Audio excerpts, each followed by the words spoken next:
अगर परिभाषित करेंगे तो डिप्टी सीएम वह दो प्राणी होते हैं जिनसे सीएम अपनी कुर्सी 5 साल तक बचाने की कोशिश में लगा रहता है, कहीं दो डिप्टी सीएम हमारी कुर्सी खा ना जाए। अब केंद्र ये नहीं चाहता कि हमारा विरोध करने वाला, केंद्र से मेरा मतलब है अमित शाह और नरेंद्र मोदी जी की भारतीय जनता पार्टी, ये बिल्कुल नहीं चाहती कि हमारा विरोध करने वाला या हमारे फैसलों को ना मानने वाला कोई व्यक्ति पार्टी के भीतर हो या किसी प्रदेश के भीतर हो। अब जो कुछ भी चले वो एक कंपनी की हाँ, तरीके से चले, और वो हाँ। चाहे गुजरात से बैठकर चलाया जाए, चाहे दिल्ली से हुँ, बैठकर चलाया जाए, कोई भी हुँ, सिर उठाने वाला मुख्यमंत्री ना हो। जो भी बात की शुरुआत आपने देखा है भारतीय जनता पार्टी में कल्चर है कि किसी भी बात की शुरुआत हो, अगर उनको ये कहना है कि कौवा जो है आज रोटी लेकर उड़ गया, तो वो यहीं से हुँ, शुरू करते हैं कि आदरणीय श्री नरेंद्र मोदी जी के आशीर्वाद से, उनकी कृपा से आज जो है हुँ, कौवा हुँ, रोटी लेकर हुँ, उड़ गया। तो अब वो वाली जो परिस्थिति है, वो हाँ, ऊपर से नीचे तक बनाने की पूरी कोशिश है और हाँ, वो कर भी हुँ। दिखाया गया है, वो कर दिया गया है। हाँ। नमस्कार दोस्तों, भारत एक सोच देख रहे हैं आप। और आज एक बड़ी खबर निकलकर सामने आई है राजस्थान से, जहां पर भजन लाल शर्मा को मुख्यमंत्री का नाम घोषित कर दिया गया है। मुख्यमंत्री के तौर पर उनका नाम घोषित कर दिया गया है। इससे पहले छत्तीसगढ़ और मध्य प्रदेश, यानी कि सस्पेंस लगातार बरकरार था, जो कि जिस पर से आज पर्दा उठ गया है। भरत यादव पत्रकार हमारे साथ मौजूद है इसी पर बातचीत करने के लिए, चर्चा करने के लिए। जरा भरत, हम आप हमें एक बार समझाने की कोशिश करें, जो इतने लंबा इंतजार कराया भारतीय जनता पार्टी ने नाम सामने लाने के का, और उसके पीछे की अब असल वजह या रणनीति भारतीय जनता पार्टी की सोच क्या हो सकती है?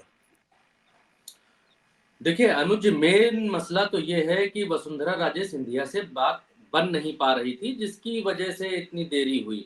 और मुख्यमंत्री जो अनाउंस किया है भजन लाल को, ये कोई आश्चर्य का विषय नहीं है। भारतीय जनता पार्टी हर जगह, हर प्रदेश में ऐसे व्यक्ति को ही मुख्यमंत्री बनाती है जो कि कठपुतली के तरीके से व्यवहार कर सके, जो कि केंद्र की बात मान सके, जो केंद्र के दबाव में रह सके, उनकी हाथ पर चल सके और उनके आदेशों का पालन कर सके, जिसके पास अपना कोई विजन ना हो, जिसके पास राज्य चलाने का अपना कोई तरीका ना हो, वही व्यक्ति भारतीय जनता पार्टी में मुख्यमंत्री बन सकता है। आप अगर उत्तर प्रदेश का एक उदाहरण हटा देंगे, तो आप सारे उदाहरणों को देख लीजिए। आप देख लीजिए हरियाणा में क्या विजन है, किस विजन से सरकार चल रही है, क्या अपना कोई विजन है। आप असम में देख लीजिए, हेमंत बिश्व शर्मा ईडी ईडी से बचने के लिए भारतीय जनता पार्टी में आए और अब सिर्फ हिंदू मुसलमान तक ही उनकी जो है मुख्यमंत्री गिरी वहीं तक है।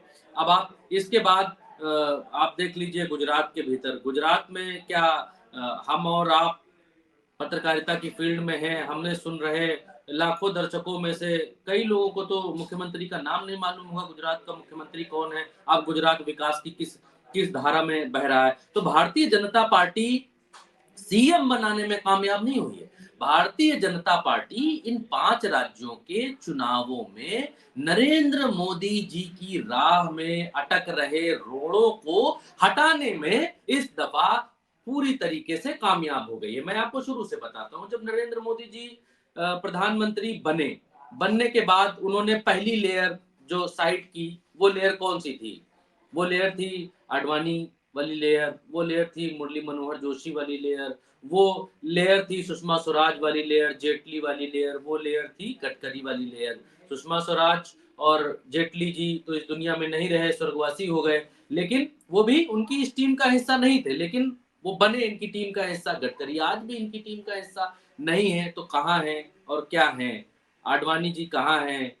तो अब नरेंद्र मोदी जी के समकक्ष जितने भी मुख्यमंत्री थे अनुज जी, उनमें आप जी। देखेंगे तो पाएंगे उनके समकक्ष, उनके कुलीग मुख्यमंत्रियों में जो बराबरी के दर्जे पर मुख्यमंत्री थे, उनमें थे हुँ, शिवराज सिंह चौहान। शिवराज सिंह हुँ, चौहान को रास्ते से हटा दिया गया हुँ, और बड़ी हुँ, चालाकी से, बड़े आराम से उनको किनारे कर हुँ, दिया गया।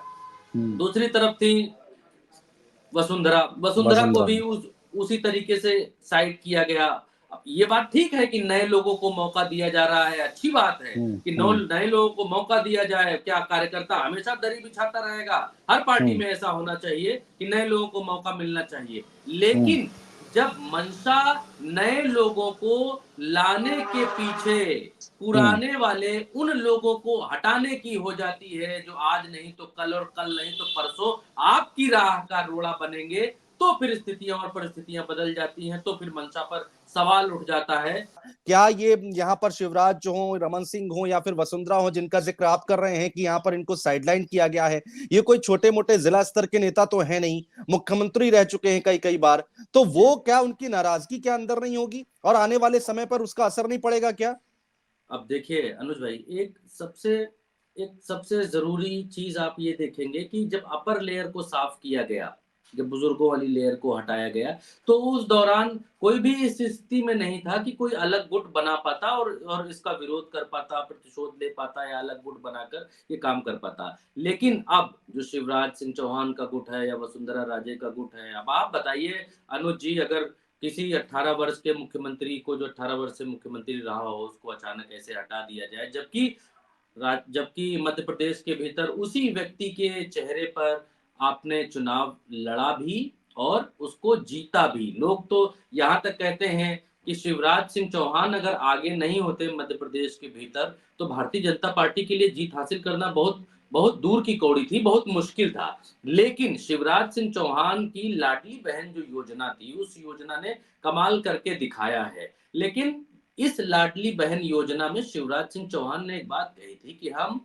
अभी 1250 रुपए मिलते हैं, इसको हम 3000 रुपए तक करेंगे। लेकिन अब सबसे बड़ा सवाल ये है कि नरेंद्र मोदी जी जिन योजनाओं को फ्री की रेवड़ियां बताते हैं, वो फ्रीबीज बताते हैं जिन योजनाओं को, और अपने एक भी मंच से भी गौर करने वाली बात है, अमित शाह ने ना तो नरेंद्र मोदी जी ने अपने किसी भी मंच से लाडली बहन योजना का जिक्र किया कि हम उसको 3000 रुपए बढ़ाकर कर देंगे। शिवराज सिंह चौहान ने जिक्र किया था। महिलाओं में चुनाव के समय ये बहुत बात उठी थी कि अगर शिवराज सिंह चौहान चले जाएंगे, मुख्यमंत्री नहीं बन पाएंगे, तो जो पैसा मिलने वाला है वो पैसा खाते में नहीं आ पाएगा। तो अब शिवराज सिंह चौहान तो मुख्यमंत्री नहीं बने, तो शिवराज सिंह चौहान का लाडली बहन योजना जो 3000 रुपए होने वाली थी, तो क्या अब नहीं होगी? और जो अब नहीं होगी, तो क्या अब वो जुमला, वो भी जुमले की कैटेगरी में आ जाएगी कि अब उसको भी जुमला करार दे दिया जाएगा कि अरे वो तो शिवराज सिंह चौहान का जुमला था, शिवराज सिंह चौहान के साथ ही वो जुमला चला गया। अब दूसरी बात पर आते हैं आपकी,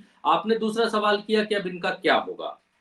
देखिए, भारतीय जनता पार्टी में बहुत सारे लोग ये बात कहते हैं कि देखिए कितना अनुशासन है, बहुत तगड़ा अनुशासन है, कोई इतना सब कुछ 18-18 साल का सीएम है, उसको हटा दिया गया। देखिए कुछ बोलता नहीं, कहता है कि जो पार्टी कहेगी वही हम करेंगे, जो पार्टी जिधर दिखाएगी वही हम कर लेंगे, दरी बिछा लेंगे, फलाना कर लेंगे।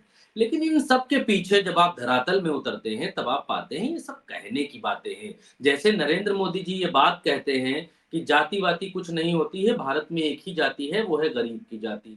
लेकिन इस देश का बच्चा-बच्चा जानता है कि इस देश की राजनीति बिना जाति के चल ही नहीं सकती।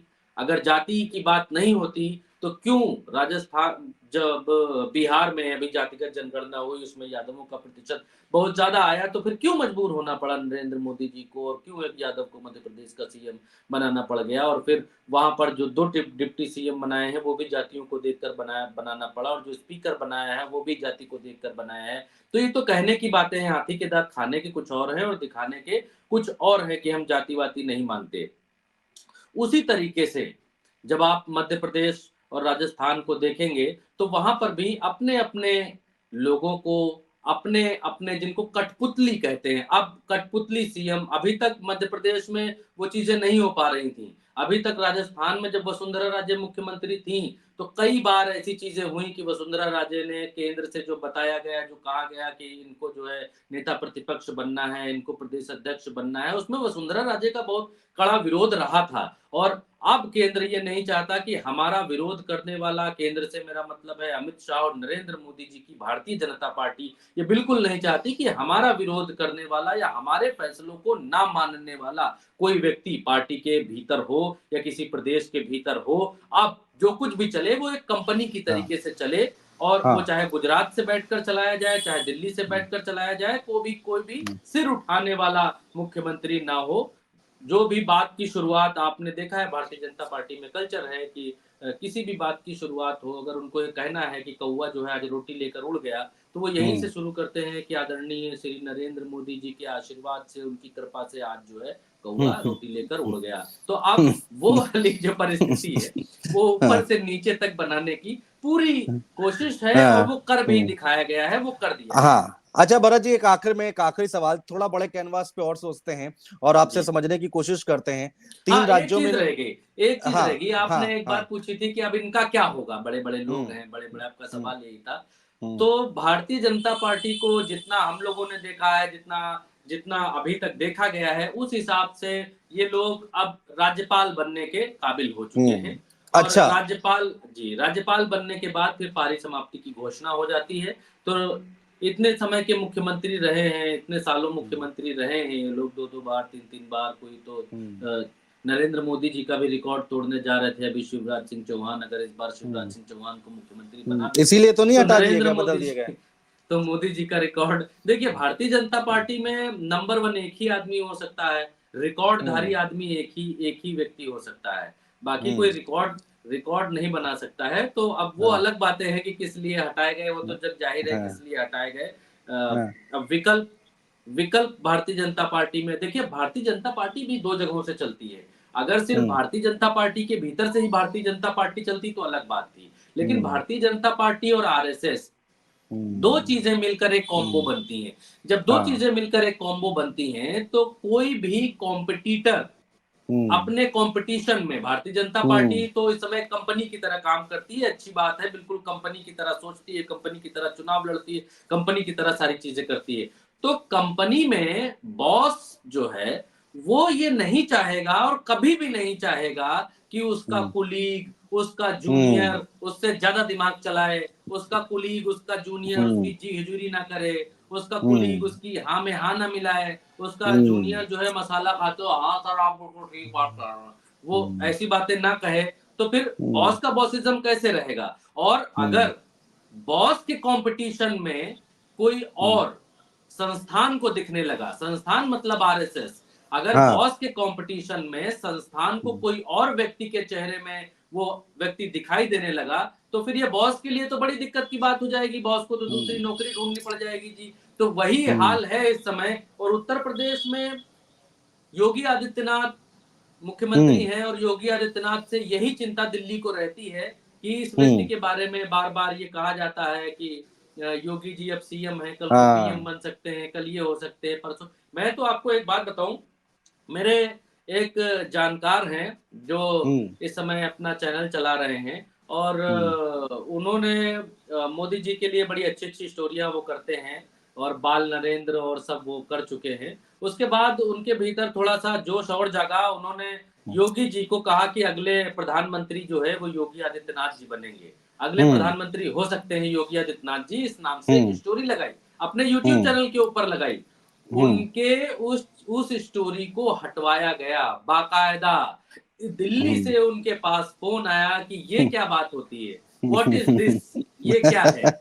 उनका चैनल जी, उनका उनका चैनल सत्ता को समर्थित है, उनका चैनल सत्ता के समर्थन में चलता है। लेकिन उन्होंने जब योगी आदित्यनाथ वाली स्टोरी लगाई कि कल को योगी हम्म, आदित्यनाथ दिल्ली में प्रधानमंत्री पद के दावेदार हो सकते हैं और हम्म, पूरे देश में प्रधानमंत्री का विकल्प मोदी के बाद योगी ही हो सकते हैं। जब उन्होंने हम्म, ये स्टोरी लगाई तो बाकायदा दिल्ली से फ़ोन करके उनको ये स्टोरी हटवाई गई कि ये क्या बात हम्म, होती है? हम्म, मोदी जी के सामने कोई और प्रधानमंत्री कैसे हो सकता है? तो हाँ, हाँ, मोदी जी हाँ, के सामने कोई और विकल्प कैसे हो सकता है? हम्म, इसी के जवाब में जितने भी मुख्यमंत्री आप देखेंगे, जितने भी लोगों को आप हटता हुआ देखेंगे, नए लोगों को आता हुआ देखेंगे, तो एक कंपनी में जैसा काम होता है, अगर आप कंपनी से तुलना करेंगे तो भारतीय जनता पार्टी की आज की राजनीति को बहुत अच्छे से आप समझ जाएँगे और अभी जो चल रहा है, जो हो रहा है, उसको बहुत अच्छी तरीके से महसूस कर पाएँगे, क्योंकि बिल्कुल, वसुंधरा राजे अगर हम्म, राजस्थान में मुख्यमंत्री पद के दावेदार रहती थी तो हाँ, दावेदार, लेकिन अगर हाँ, उनको मुख्यमंत्री बना दिया जाता तो फिर हम्म, राजस्थान गया था 5 साल के लिए भारतीय जनता पार्टी, बिल्कुल, नरेंद्र मोदी और अमित शाह वाली भारतीय जनता पार्टी के हाथ से। हम्म। नहीं, भजन जी, लाल शर्मा के बारे में बताया जाता है कि वो अमित शाह के खासम खास लोगों में से एक हैं। जी, और जी, जब भी उनकी रैली वैली हुई थी वहां पर राजस्थान में, तो यही बीच में मैनेजमेंट भजन लाल शर्मा ही देख रहे थे। भरत, आपसे जी, जल्दी से एक आखिरी सवाल। अब कि अब बड़े कैनवास पे सोचे तो हम तीनों राज्यों को देख लें। तीनों राज्यों के मुख्यमंत्री हमारे सामने हैं और डेप्यूटी सीएम भी हमारे सामने हैं। तो जातीय यहाँ पर जो आप कह रहे थे कि भाई बीजेपी और प्रधानमंत्री कहते हैं कि भाई हम जाति देखकर काम नहीं करते हैं, तो क्या उसका पूरा ख्याल रखा गया है? थोड़ा जल्दी से संक्षेप में आपसे समझना चाहेंगे। नहीं, जाति देखकर तो ख्याल रखा गया। अब मैं कहीं पढ़ रहा था और निकाल रहा था कि नरेंद्र मोदी जी ने मध्य प्रदेश के भीतर जो जातिगत वाला ख्याल रखा है, उसमें जो है जगदीश देवड़ा जो डिप्टी सीएम बनाया गया है जिनको, वो दलित समुदाय से आते हैं। ब्राह्मण बिरादरी से राजेंद्र शुक्ला दूसरे डिप्टी सीएम हैं, वो आते हैं। आपके यादव जी, मोहन यादव जी जो सीएम डिप्टी सीएम बनाए गए हैं, वो ओबीसी समुदाय से आते हैं। और तो और नरेंद्र सिंह तोमर को आप ले लीजिए, वो ठाकुर बिरादरी से आते हैं। तो जातिगत ख्याल कैसे नहीं रखा गया? जातिगत का अभी आप राजस्थान का एग्जाम्पल ले लीजिए, उदाहरण ले लीजिए, दिया कुमारी का उदाहरण ले लीजिए, आप भजन लाल शर्मा का अप्रकाश उदाहरण ले लीजिए, डिप्टी सीएम का उदाहरण ले लीजिए, तीसरे जो है उनका नाम बैरवा साहब। अब इतने तो डिप्टी सीएम बन जाते हैं कि इसके लिए भी जीके में एक क्वेश्चन आने लगेगा कि राजस्थान में सीएम कौन है, डिप्टी सीएम कौन है, दूसरे डिप्टी सीएम कौन है, पहले वाले कौन है। राजस्थान में डिप्टी सीएम द्वितीय प्रथम, मध्य प्रदेश में डिप्टी सीएम द्वितीय प्रथम। और इन डिप्टी सीएमओ पर भी अलग से चर्चा होनी चाहिए। डिप्टी सीएम का क्या काम है, करते क्या भी करते क्या है, what is the work of deputy CM, क्या काम है। उत्तर प्रदेश में तो हम देख ही रहे हैं डिप्टी सीएम का क्या काम है। स्वास्थ्य मंत्री हैं ब्रजेश पाठक या डिप्टी सीएम है, मतलब किस काम के लिए उनके पास आदमी जाए, डिप्टी सीएम की वजह से या फिर उसकी वजह से। और जब दो डिप्टी सीएम एक सीएम हो जाता है तो कहा यह जाता है कि डिप्टी सीएम भाई अपना कार्यभार संभालेगा। जब सीएम कहीं चला जाएगा, मान लो सीएम को मलेरिया हो गया या सीएम को घुमास लगाई, सीएम मान लो चले गए कहीं प्रशिक्षण पर, अमेरिका निकल गए, या सीएम को जो है कहीं पारिवारिक दौरे पर पिकनिक मनाने जाना पड़ा, या सीएम को कहीं जाना पड़ा। वैसे तो इस देश में प्रधानमंत्री और मुख्यमंत्रियों की कोई छुट्टी नहीं होती है, चाहे वो लूडो खेले, चाहे कैरम खेले, चाहे दिन भर दफ्तर ना आए, लेकिन उनकी कोई छुट्टी नहीं होती और हमेशा काम पर ही रहते हैं। लेकिन डिप्टी सीएम का क्या काम होता है ये अभी तक परिभाषित नहीं हो पाया। जहां एक सीएम और दो डिप्टी सीएम होते हैं, वहां सीएम बेचारा दिन भर यही सोचा करता है कि भैया हम अगर छुट्टी पे गए तो कब्जिया लेगा ये बगल वाला, ये डिप्टी सीएम नहीं कब्जिया लेगा तो फलाना जो उनका गुप्तचर है। आजकल तो डिप्टी सीएम गुप्तचरी के उसमें रखे जाने लगे हैं कि अगर सीएम इधर से कुछ करेगा, उधर से कुछ करेगा, इधर से खनन का माल लेगा या इधर वालों को जुगाड़ लगाएगा, कुछ करने की कोशिश करेगा, तो हमारे दो गुप्तचर और बगल में है, वो दिल्ली तक खबर लेकर आएंगे कि मालिक राजस्थान में बालू ज्यादा उड़ाई जा रही है, राजस्थान में रेत का खनन हो रहा। मध्य प्रदेश में दो डिप्टी सीएम है। अब डिप्टी सीएमओ का क्या काम है? उनको अगर कोई विभाग दिया जाएगा तो विभाग के मंत्री ही होंगे, और क्या होंगे इससे ज्यादा, और क्या ही होते हैं। उत्तर प्रदेश में भी हमने डिप्टी सीएम देख ली, इससे ज्यादा और क्या होते हैं। बस डिप्टी सीएम अगर परिभाषित करेंगे तो डिप्टी सीएम वह दो प्राणी होते हैं जिनसे सीएम अपनी कुर्सी 5 साल तक बचाने की कोशिश में लगा रहता है, कहीं दो डिप्टी सीएम हमारी कुर्सी खा ना जाए। अब इसकी परिभाषा तो देखिए यही हो सकती है। अब डिप्टी सीएम का जो जातिगत वाली बात आप कह रहे थे, तो डिप्टी सीएम दूसरी लहजे पर आएंगे तो डिप्टी सीएम का काम सिर्फ और सिर्फ इतना है कि सीएम बना दिया जाए फलाने जाति के, तो भरत जी खुश हो गए। डिप्टी सीएम बना दिया अनुज जी की जाति से तो अनुज जी खुश हो गए। एक डिप्टी सीएम बना दिया जी हमारे एडिटर की जाति से तो एडिटर भाई अपना खुश हो गया कि हमारा भी मंत्री, हमारा भी डिप्टी सीएम, हमारा भी डिप्टी सीएम, हमारा भी। अब तो ये और सबको खुश करने की बात है तो बिरादरियां नाप ली जाए कि कितनी बिरादरियां हैं राजस्थान में, कितनी बिरादरियां हैं जिनका मतलब 8-10% से ऊपर का वोट है, तो सबसे एक को डिप्टी सीएम बना देना चाहिए जिससे सब खुश हो जाएं, जिससे सबको अच्छा लगे, जिससे लगे कि भारतीय जनता पार्टी सारी जातियों का बहुत अच्छे से ख्याल रखती है और सबको कुछ ना कुछ जरूर बनाती है। और इसी तरीके से आप मध्य प्रदेश, राजस्थान, हालांकि छत्तीसगढ़ में नहीं बनाया, छत्तीसगढ़ में शायद जरूरत नहीं पड़ी, छत्तीसगढ़ में रमन सिंह को हटाकर ज्यादा विश्वस्त आदमी मिल गया होगा कि वो ऊपर नीचे करेगा या इधर उधर करेगा या जैसे भी सत्ता चलाएगा हमको आके बताएगा कि मालिक हमने आज ये किया है। लेकिन मध्य प्रदेश बड़ा राज्य है, राजस्थान बड़ा राज्य है, हो सकता है यहाँ दाएं बाएं अगर खेल हो तो ऊपर तक पता ना चले। अब उत्तर प्रदेश की आप देख लीजिए, उत्तर प्रदेश में तो एक मंत्री बाकायदा बिठाए गए हैं कि सरकार में क्या होता है उसका जो है हमको बताइए कि यहाँ क्या चलता है। लोग तो दबी जुबान में उनको गुप्तचर कहते हैं कि मंत्रिमंडल में एक गुप्तचर को दिल्ली की तरफ से शामिल किया गया। नाम नहीं लेंगे, नाम लेंगे भैया बुरा लग जाएगा। समझ गए, सब समझ गए भरत, सब समझ गए आप किसका नाम लेना चाह रहे हैं। लेकिन चलिए ठीक है, जात पात की राजनीति देखिए भारतीय जनता पार्टी नहीं करती है। वो 10 तरह के डिप्टी सीएम और 10 तरह की जाति के लोगों को जरूर बनाए, और लेकिन जी प्रधानमंत्री ये जरूर कहते हैं कि वो नहीं करते हैं, और इसको मान लेना चाहिए भरत आपको भी। अगर मैं गलत नहीं कह रहा हूं तो। नहीं, ठीक है लेकिन भरत। देखिए, हाँ। देखिए एक बात है, प्रधानमंत्री जी जो है, जो कहते हैं, आप शुरू से आखिर तक का आप उनका रिकॉर्ड उठा लीजिए, जो जी। वो कहते हैं हम्म। वो नहीं करते हैं। हम्म। चाहे आप जाति की बात कर लीजिए, हम्म। पहले जो कहते थे कि पहले यही भारतीय जनता पार्टी ये बात संसद में कह चुकी है, ऑन रिकॉर्ड कह चुकी है, अमित शाह जी कह चुके हैं, नड्डा जी कह चुके हैं, बैठ के कह चुके हैं, अभी इस सत्र से पिछले वाले सत्र में कह चुके हैं कि जी ओबीसी पर जब राहुल गांधी ने ये बात उठाई कि ओबीसी के लिए क्या किया, 70-72 में से कितने सचिव है, ये बात कुछ उठी थी संसद में, तो उस दौरान कहा गया कि प्रधानमंत्री ओबीसी से जो है सबसे पहले भारतीय जनता पार्टी ने दिया था, पहला प्रधानमंत्री उन्होंने दिया है नरेंद्र मोदी जी के रूप में, ओबीसी अदर बैकवर्ड कास्ट से नरेंद्र मोदी जी को पहले तो ठप्पा लगाते हैं कि नरेंद्र मोदी जी ओबीसी प्रधानमंत्री हैं। कब तक नहीं ठप्पा लगाए आप बताइए ना। बनारस में इतना चुनाव लड़े, इतनी बार ठप्पा लगाए कि ओबीसी हैं जी, ओबीसी हैं जी, ओबीसी हैं, ओबीसी है, और अब जब कांग्रेस ने वो बात उठा ली तो अब वही ओबीसी ये बात कहने लग गए कि जातिवादी कुछ नहीं होती जी, जातिवादी से कुछ काम नहीं चलता, हिंदू बनो। हिंदू बनोगे तो भारतीय जनता पार्टी को वोट दोगे, हिंदू बनोगे तो वोट एक ही जगह पर जाएगा। जातिवादी नहीं होती, जाति सिर्फ गरीब की होती है, और गरीब जो है वो एक ही जगह जाता है राशन लेने 5 किलो के लिए, और 5 किलो का राशन कौन देता है, जहां से राशन मिलेगा वहीं वोट जाएगा जी। तो जाति, जहां पर जाति काम आती है वहां पर तो जाति होती है, लेकिन जहां पर जाति से नुकसान होता है वहां पर भारतीय जनता पार्टी के लिए कोई जाति नहीं होती है, और बहुत चालाकी से, बहुत आराम से ये पूरा का पूरा जो है गेम चलता रहता है, ये सारी चीजें चलती रहती हैं। बिल्कुल बिल्कुल भरत, आपने समय निकाला, बहुत शुक्रिया तमाम विश्लेषण के लिए, तमाम बातचीत के लिए। तो राजस्थान में नए मंत्री का ऐलान हो गया है, और देखना होगा अब आगे की तस्वीर कैसी होगी, क्योंकि 24 का चुनाव हमारे सामने है। भरत से हम आगे भी बातचीत करते रहेंगे। भरत, बहुत शुक्रिया बातचीत करने के लिए। नमस्कार।